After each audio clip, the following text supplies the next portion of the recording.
Good morning and welcome to Friday. I'm Joe Jaquint, CEO of the Patriot Radio Group, and our toll-free number 800-951-0592. The website at allamericangold.com. And how you doing?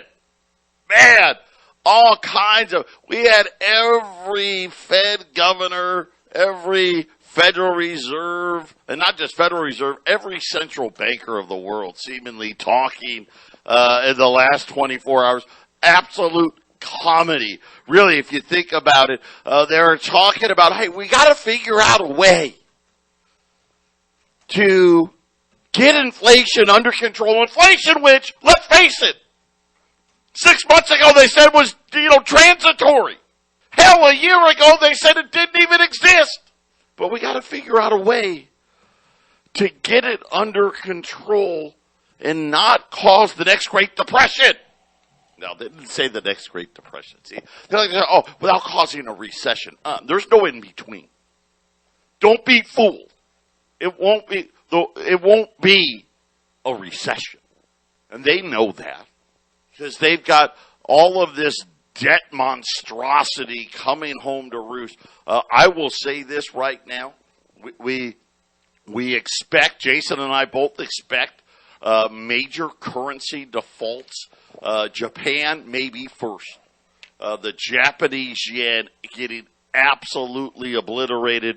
Reuters has been reporting this morning there was intense talk with the Japanese central bank, our central bank, and Janet Yellen about some form of a currency intervention to stop the yen slide. And the realities are they're stuck. Japan's stuck in the same cycle we're stuck in, which is, hey, we got to keep printing money, and if we stop printing money, we're going to break the system. But if we don't stop printing money, inflation's going to really run out of control because as the currency gets weaker, the inflation gets worse.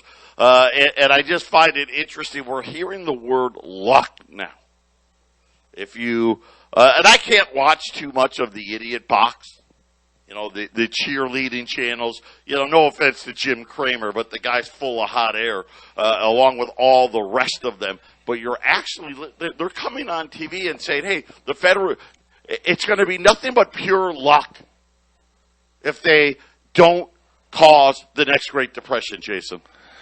Yeah, exactly, Joe. I mean, everyone's got their little corner of the world, with their advice and their understanding of things, Joe. And it's funny because, everybody's wrong at some point. And the guys like Jim Cramer, man, I don't know. Does a guy ever admit when he's wrong? I don't know.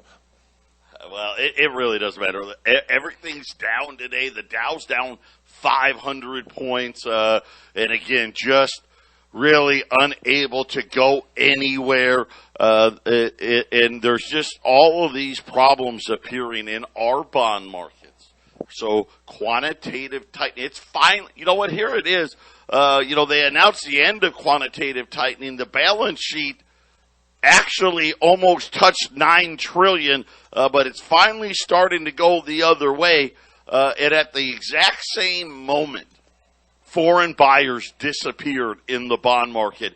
And again, I think it has a lot to do. There's a lot of currency troubles in there. Don't forget, Russia we have still not allowed Russia to make the bond payment. So right around the time where we're going to get that 0.5 point increase is when Russia's going to enter into full-blown default. Right now they're in this 30-day grace period, and we're going to force this default. At the same time, the Japanese currency is absolutely collapsing. Jason, there's a lot going on. Yeah, there's a lot going on, and the geopolitical stuff, Joe, is just slowly but surely just seems to get a little worse and a little worse, right? And then all it takes is one bad thing, one more emergency in the news cycle, and suddenly everybody steps away from the table and takes their chips with them, right? Yeah, and this is something Janet Yellen may be providing cover. Came out today and said, hey, I don't know if Europe banning Russian energy is a good idea. And of course, I think she's letting everybody know there's no good outcome here. If you thought inflation was bad, we'll see what happens. Zero Hedge has been reporting all week that they expect some form of announcement after the French elections this weekend about banning of Russian energy. And if that happens, Jason, we can forget about, regular inflation, hyperinflation. This will be stagflation. There's not enough rate hikes in the world to get inflation under control if there's a ban on Russian energy. Yeah. And once again, rate hikes, the way the market's set up, things can be rosy and happy, and we're just gonna. The markets are heating up. That's why you raise the rates, Joe, is to cool off a market. And we're not cooling off, we're slowing down. How many times just this week have we talked about less of this going on, less house building going on, less of that going on? And that's not when you raise rates and sell off your balance sheet. So even if the news cycle was clean, everybody's happy, this is still going to end badly because you can't raise rates and sell it off your balance sheet, Joe, when the markets are slowing. Something's up, though. Something's up here, especially this big move down in Wall Street today. We're looking at the 10-year note in the 2.9s. It's been as high as 2.95. There's now, I'm just hitting the tape here. CME data now saying they expect a 75 basis point rate hike for June.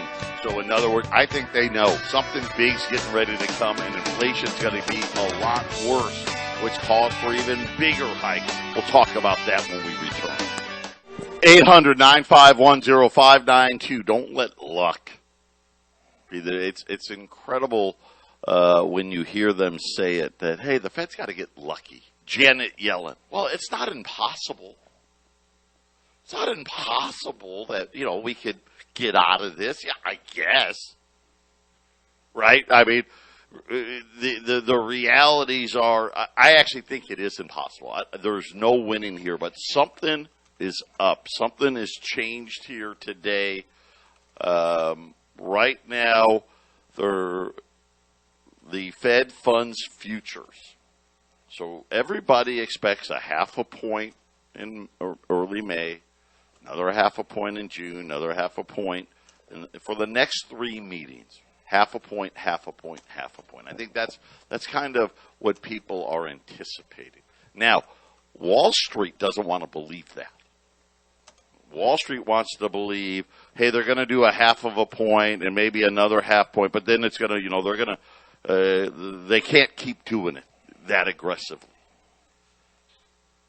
Today, they're now saying there's a 94% chance that the Fed is going to have to go 75 basis points in June. Just to give you perspective, a week ago, that number was only at 28%.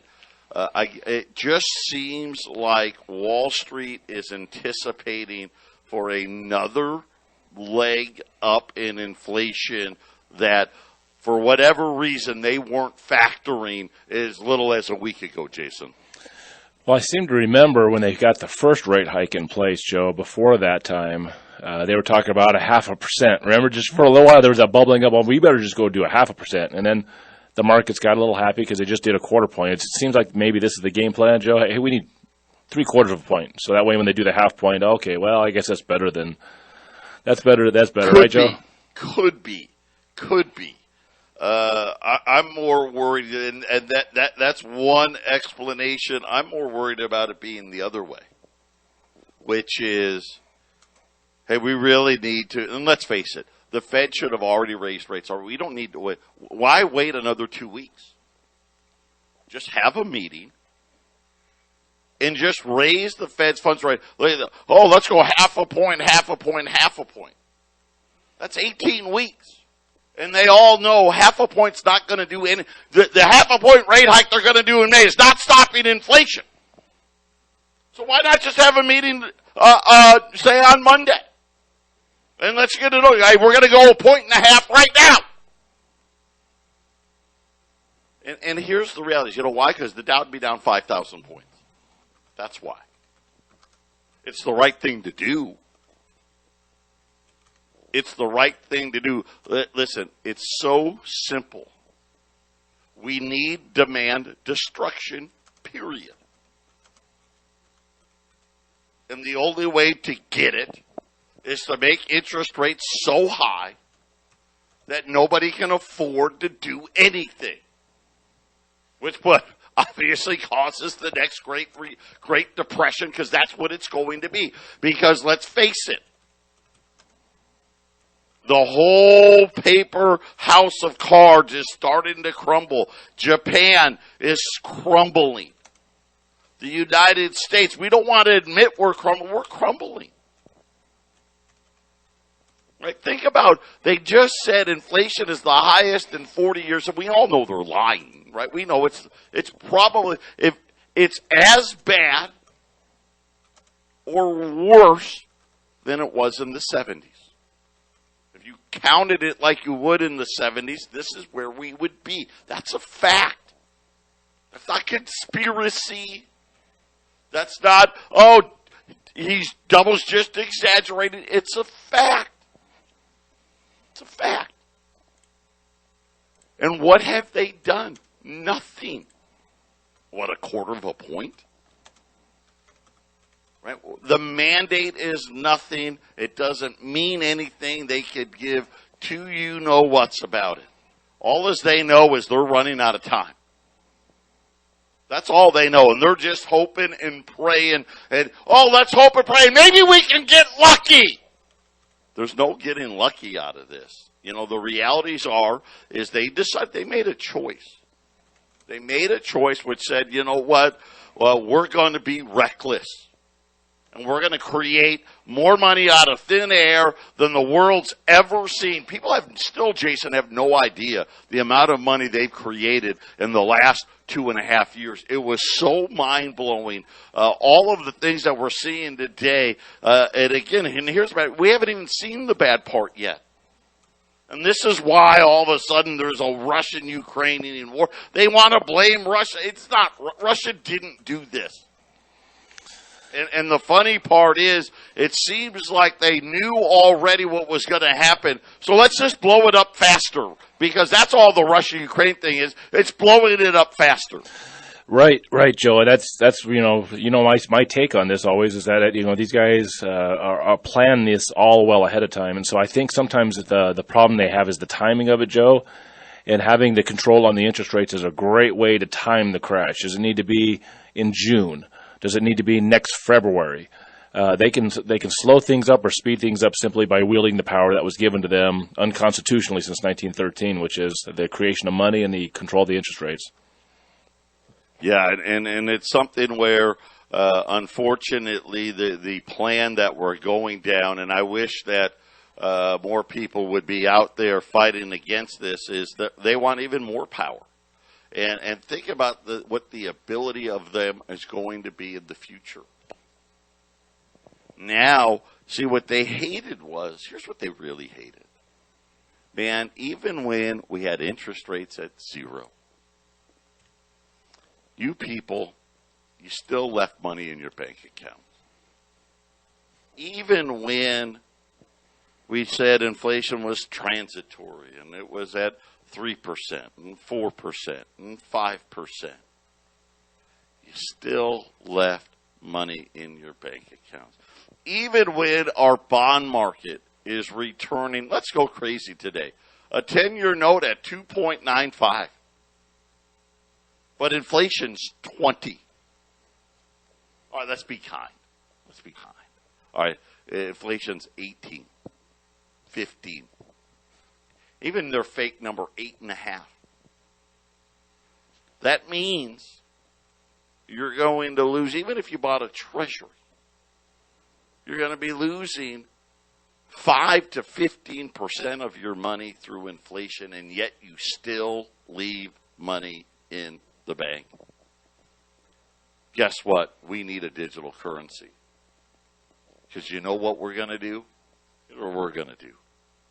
After we sap all of your money and you bail in all these banks and you pay for the new digital dollar. Because let's face it, you don't just bring in a new digital dollar and say, okay, everything's great. No, you got to pay debts. got to make all these bad debts good. And they're going to use your bank accounts to do it. And then guess what?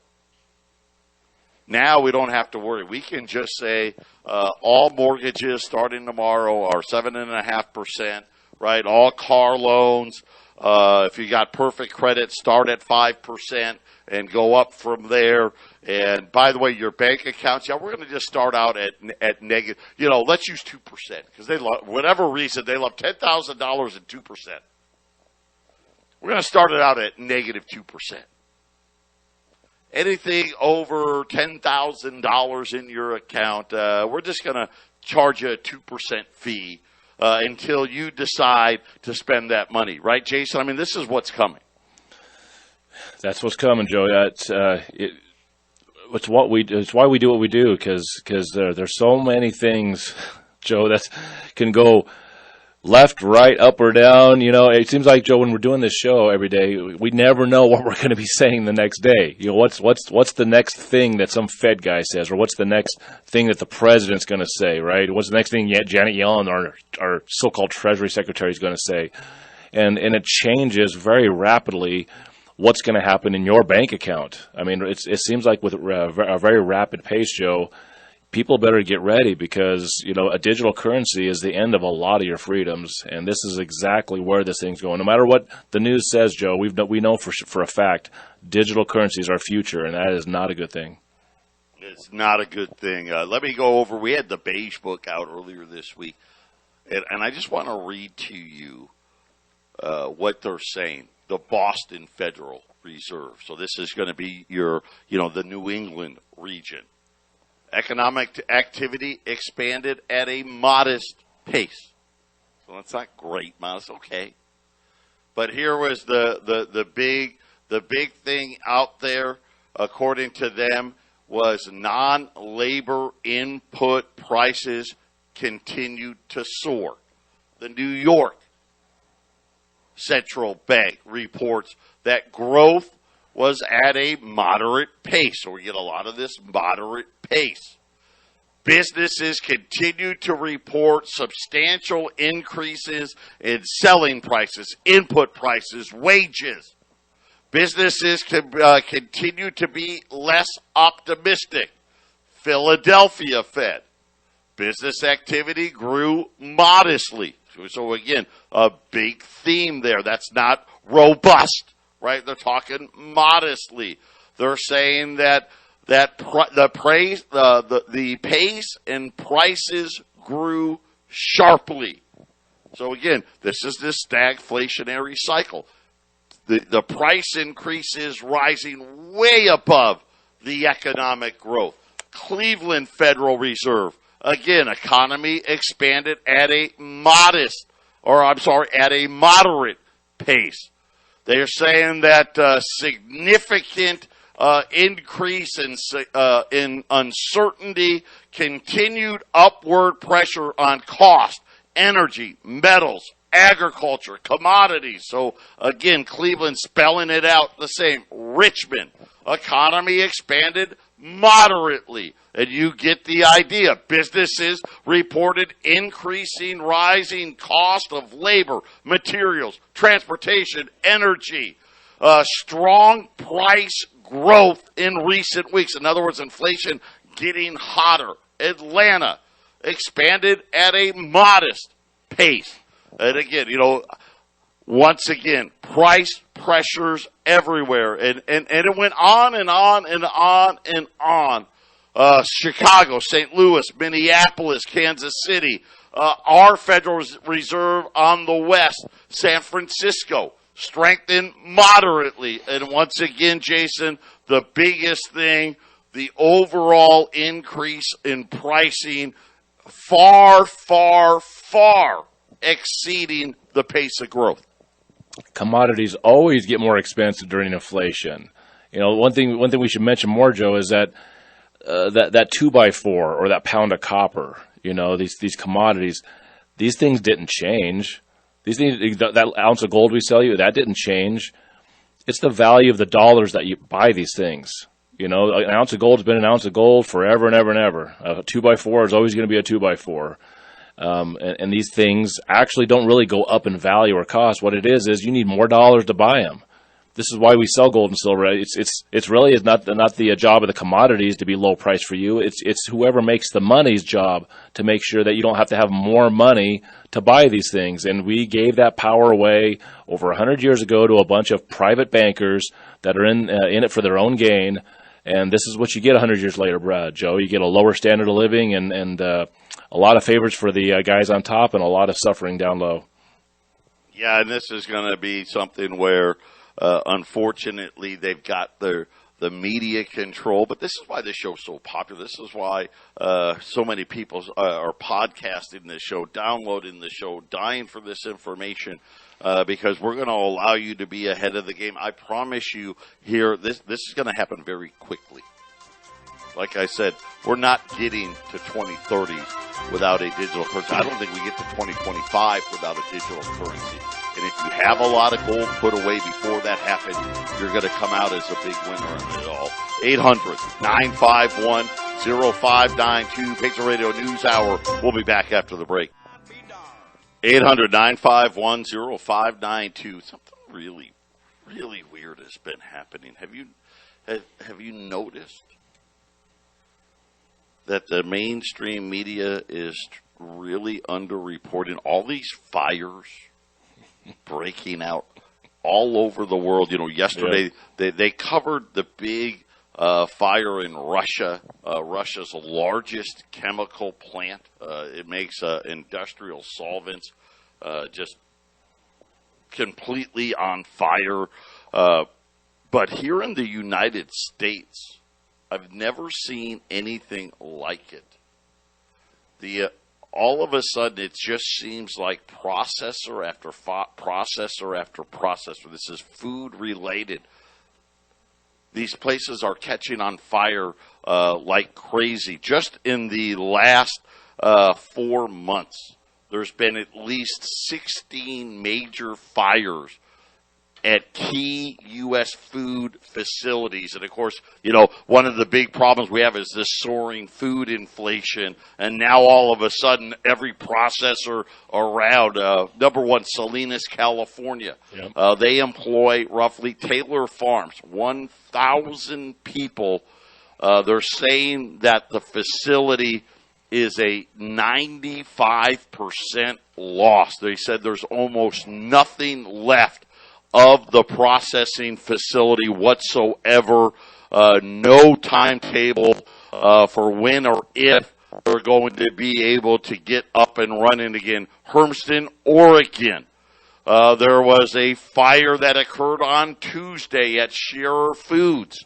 They said no deaths, but extent of the damage was significant to the plant, and the future is not clear. City officials concerned what the fire could mean for the community and the economy. Conway, New Hampshire. Neighbors had to help firefighters battle a blaze at their processing facility for 16 hours. This was just on Monday. San Juan, Texas, on March 31st. Significant damage to a large portion of a fresh onion packing facility in South Texas. Jonesboro, Arkansas. This was a Nestle-related plant that produced Hot Pockets and frozen foods. Stouffer's Lean Cuisine, DiGiorno, Tombstone Pizza. Major fire at that facility. Isn't that in Wisconsin? Is that one, the last one, Joe? Isn't that the one? I think, is that the one that the plane hit it and that's what started the fire? An actual. What it doesn't say. I think the Nestle might be the one. I think the Nestle one. Brian and I covered this on Fake and the Truth yesterday. It is, and keep on going with your list. There's more and more and more, Joe. Just continue. Yeah, this was a 90,000 square foot facility. No timetable for when it's going to be reopened. Mountain, Wisconsin. The Wisconsin River meats burned down to the ground on an overnight fire. Still under investigation. The old portion of the plant is a total loss. We humbly ask that you be patient and give us time to figure out what to do next. Fayetteville, Illinois. All of these have happened this year. At the Deli Star Corporation in the St. Louis, the Siegel family-led operations, once again, and it's amazing, said it totally destroyed its 75,000 square foot. It's amazing that all of these fires, it's like everything's a total loss in these fires, Jason. Yeah, just about over a month ago, you had the Walmart Supercenter, 100,000 square foot, whatever, building, or a million square feet building went up. Had a UPS warehouse go up about a week ago. On and on and on. Of course, here in Colorado, we had 100 homes burned to the ground just a couple of days ago, Joe. A trailer park burned to the ground. An explosion at a building in Denver a couple of days ago. And then, of course, I've seen some of the apartment fires in New York City and Minneapolis. These all over the country. There's weird explosions and fires, and especially, like you said, in food processing and the supply chain type of businesses, but also even residentials. Joe, it used to be if a Walmart warehouse the size of that one that burned to the ground, the entire country at least look at it for a day or two. But you just mentioned a whole bunch of buildings that should have at least got some sort of airplay, and nothing, Joe, nothing. Yeah, I'm not done. I'm not done. Belfast, Maine.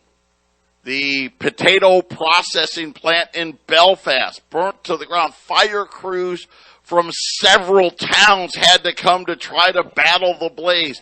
Lodi, Kansas, a fertilizer company in western Kansas, had to evacuate as fire destroyed their facility. Claypool, Indiana. A fire broke out at a bag house in Claypool. It's a soybean and biodiesel plant. No employees were injured. We keep saying, and these fires are happening like in the middle of weird times. Yep. They said that the plant, due to damage, has had to suspend deliveries to the plant as they try to assess how long it will be for them to reopen. With Winston-Salem, Carolina, uncontrolled fire at a fertilizer plant, forcing thousands of evacuations. Firefighters just had to back off as the plant got rocked by explosion, considered a total loss. Sunnyside, Washington. A smoldering pile of sulfur turned into a raging chemical fire. Joe, there was a natural gas plant. A natural gas plant in Nebraska blew up less than a week ago. And it just goes on and on. Here in Maricopa, Arizona, I didn't even know. You know what? I live here. I didn't even know it. This was a food pantry. 50,000 pounds of food. The fire happened just 15 minutes after the food bank had closed. And they said that smoke was still coming out of the rubble for days. And they said the entire neighborhood was engulfed in smoke. And again, like I said, the list just goes on. It's incredible, all of this. Yeah, it seems like somebody should report that, Joe. Someone should be talking about that. I think that refinery in Louisiana, it took some damage and fire. Remember that a few months ago? It just goes on and on. I mean, the ones I got off memory, I'm surprised aren't on your list. It's just the list gets bigger and bigger and bigger. This is an epidemic, but hey, your smartphone's going to keep you distracted with celebrity news and slaps, and your TV is going to show you the same, right? Yeah, you talked about the processing plants that are burning to the ground. One of them, one of the large meat packing processing facilities near Atlanta, where I want to say it was JBS, had 5% of the nation's processing. That had to close. So again, all of these things, these shortages, are getting worse, not better. Patriot Radio News Hour. We'll be back after the break. 800-951-0592. Gold's down a dozen here, 1933. Silver's down 40 cents at 24.21. By the way, we are still buying silver eagles. This is remember yesterday I told you, hey, nobody cares about spot price anymore. It's irrelevant. Doesn't mean anything. These guys got their heads so far up their backside. but we're still buying untoned U.S. Silver Eagles at $34, which puts it right now at almost $10 over spot, $9.75 over spot. If you want to sell untoned U.S. Silver Eagles, like I said, we're paying $34 to the ounce at 800-951-0592 today. I've got $20 gold, and it's Friday. It's been a big week. I think next week, I'm worried for what's going to happen next week. So I'm going to put a big special out there. $20 gold today, $2,250. That's $45 off. 800-951-0592. If you want to trade silver for gold, you can do that as well. The Dow is now down over 600 points. As once again, Janet Yellen is talking, and Jason, she just gave us the kiss of death. Yellen says the stock market not a reflection of the underlying U.S. economy. Said, ready for this? She doesn't expect a recession. Okay, so we got to remember now, this is the same woman who said there wasn't going to be any inflation. Same woman that agreed with Jay Powell. Oh, wait, it's only transitory. Now she doesn't expect a recession. Here was the worst thing she said. She says, well, inflation may have peaked. It has not. That's a lie. Okay, but this is the myth. We have to put up with high inflation for a while longer, Jason. See, it's just going to be a while. They want the inflation, Joe. I'm convinced the Fed has been wanting it. Just a while longer. They want this inflation, Joe. They want it, and I've been saying this for over a year now. The markets have been crashing. They go up a little bit, people get kind of excited, then they go down. I mean, same thing with gold. It goes up, and people buy a bunch. It goes down just below 2,000. It cools off. Buy gold. At least gold is slowly going up through this whole trend.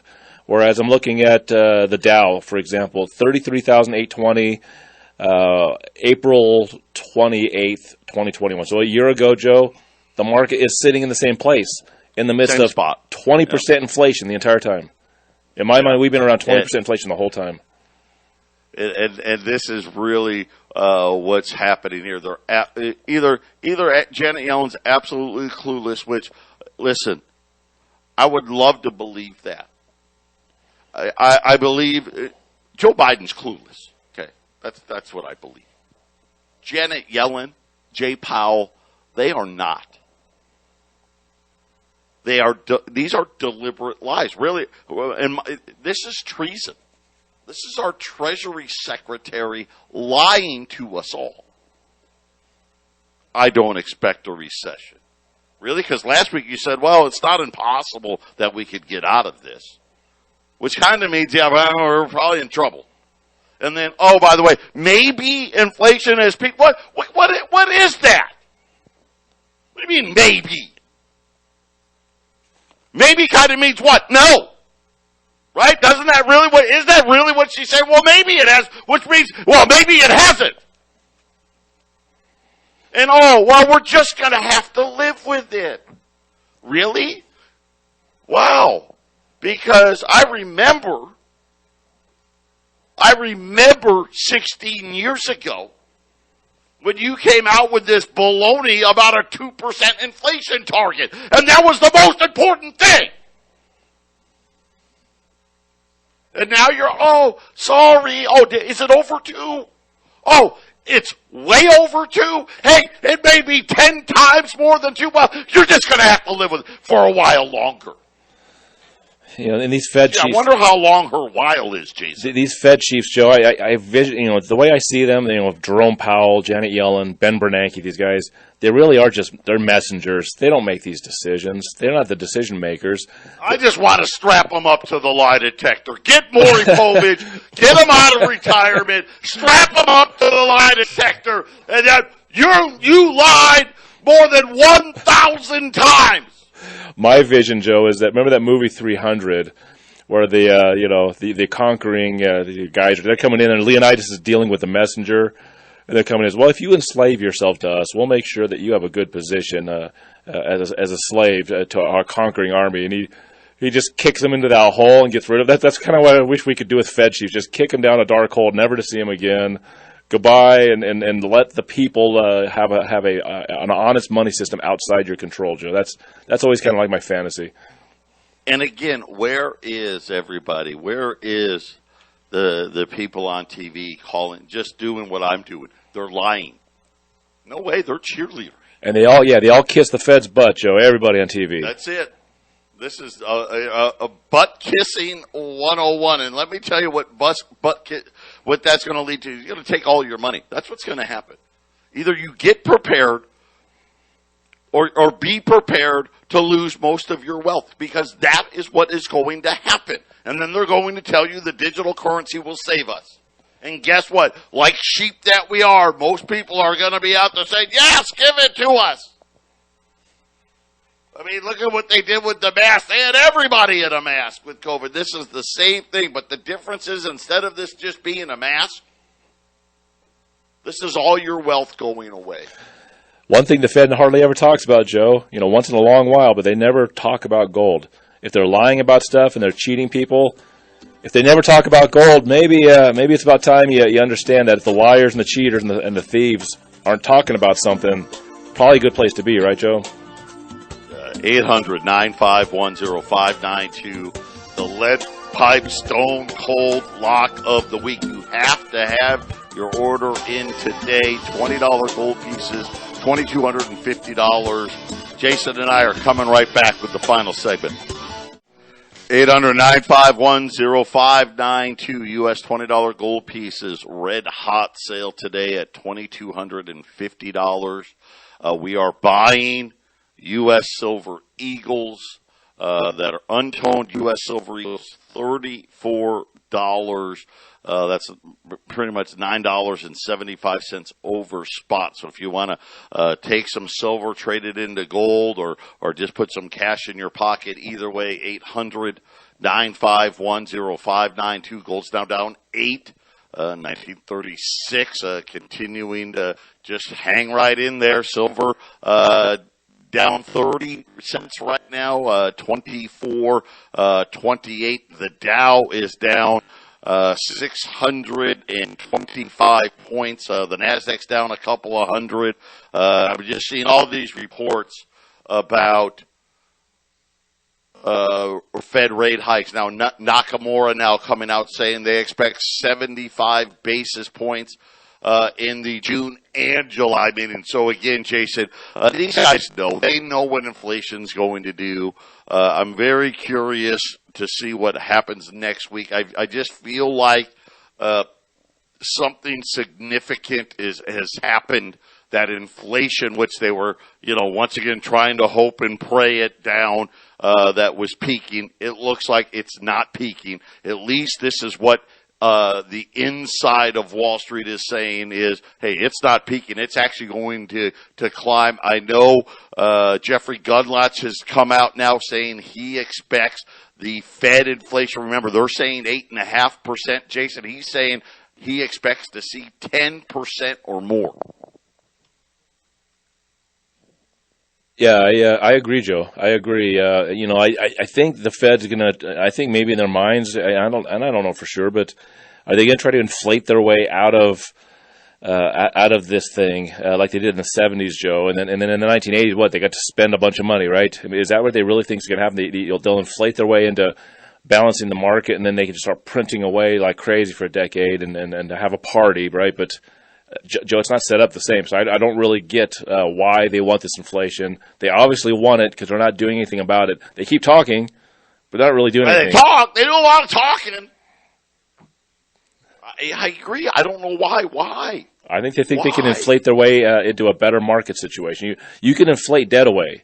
It is a thing you can do. You can inflate debt away, make your debt position seem half as bad. If you have $30 trillion in debt, and you inflate everything by 100%, it makes it look more like $15 trillion. The number's still $30 trillion, but you inflated the prices of everything, so now your debt doesn't look as big, Joe. And I think that's what they're doing. And when you don't have assets and you're sitting there with nothing, this is really bad for you because you're going to pay twice for everything, and you don't have any way of sheltering yourself from it. So I think that's what it is, Joe. I think they're going to keep talking like they want to do something. They're going to hit whatever number they want to hit, and then they'll cool it off. That's what I see, Joe. And it'll be a market crash in digital currency at the end. Listen, I'm no genius of any kind, but in order for you to get inflation under control, that means the 10-year note has to be yielding more than the inflation. Has to be. Yep. And right now, Wall Street's starting to choke at 2.9. Let's call it 3%. Oh, it isn't quite 3 yet, but at 3%, it's starting to choke, and everybody knows. We know it's not 8.5, but fine, even at 8.5, well, they're nowhere close. And even if they do 75 basis points for a few meetings, they're still not in the ballpark. It's got to be so much higher than that. Well, it's why they haven't done anything, really, right? Yep.